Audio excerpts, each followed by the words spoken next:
നിങ്ങളുടെ ഇഷ്ട പരമ്പരകൾ എക്സ്ക്ലൂസീവായി സൺ നെക്സ്റ്റ് ആപ്പിലൂടെ തികച്ചും ഫ്രീ ആയി ഇപ്പോഴേ ആപ്പ് ഡൗൺലോഡ് ചെയ്യൂ. കുറച്ചു മുമ്പ് ഇവിടെ വന്ന് ഷോ കാണിച്ചിട്ട് പോയവൻ ഇനി അവൻ എന്റെ കയ്യിൽ കിട്ടിയ പിന്നെ അവൻ ഈ ജന്മത്ത് തല പൊക്കില്ല. സർ, ഗൗതം സാർ ഒരിക്കലും സൂയിസൈഡിന് ശ്രമിക്കില്ല. എന്നെ സംശയമൊന്നുമില്ലാന്ന് മിഥുന്റെ മുൻപിൽ വെച്ച് തന്നെ അദ്ദേഹം പറഞ്ഞതാ. അപ്പോ ഇത് മനോവിഷമം കൊണ്ടുണ്ടായ ആക്സിഡന്റും അല്ല.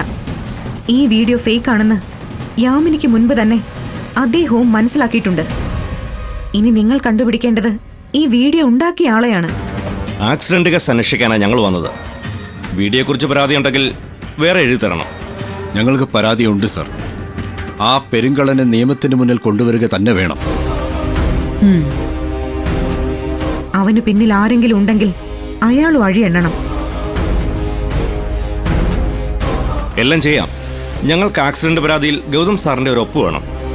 സാറിനെ ഈ സമയത്ത് ബുദ്ധിമുട്ടിക്കാൻ പറ്റില്ല. അതിനു പകരം ഞാൻ സൈൻ ചെയ്താ പോരെ? മതി. എടോ അതിങ്ങടേ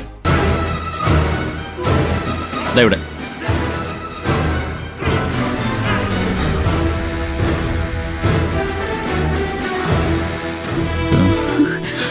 സർ, മിഥുൻ സാറിനെ തെറ്റിദ്ധരിപ്പിക്കാൻ ഒരുപാട് ശ്രമിച്ചു എന്ന് ഞാൻ അറിഞ്ഞു.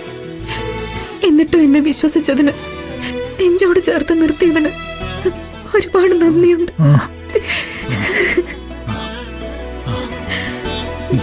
ഞാൻ വിശ്വസിച്ചില്ലെങ്കിൽ തന്നെ ഈ ലോകത്ത് ആര് വിശ്വസിക്കുന്നതേ?